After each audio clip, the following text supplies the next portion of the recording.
Once the athlete is comfortable with the block and the slinging motion, and then you've introduced the release and the athlete starts to understand the release action of the discus, now it's time to introduce the power position.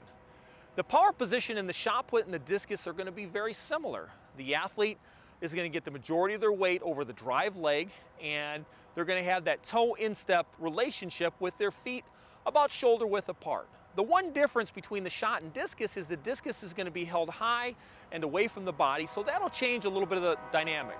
One of the differences between the power position in the shot put and the discus is the orbit. In the discus, the arm is held out away from the body, and there's an orbit from when the athlete starts into the power position.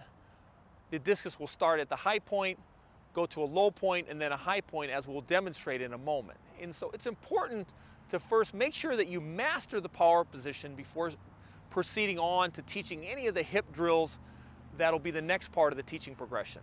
So now let's demonstrate the power position for the discus.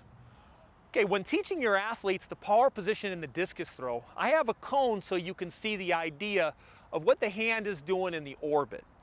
For the feet, the left foot would be in the middle of the ring, and the right foot will be at the instep right in front of the left.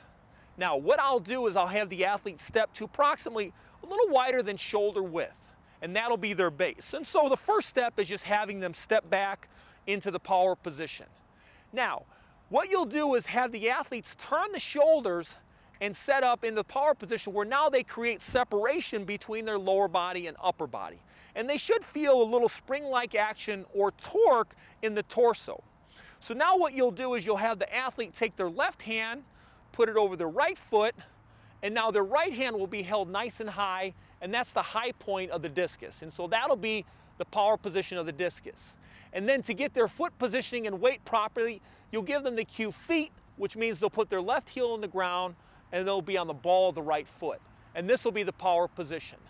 Now, as they go through the power position and execute the standing throw, the timing will be a little bit longer than the timing in the shot put. So actually the athletes will begin to open the free arm and the hips, and the discus will go to the low point, and notice how the free arm is at the middle of the body. And then when the athlete will actually throw from this power position, they'll bring the left arm into block, and then as the hips start to come forward, the arm will come out away from the body.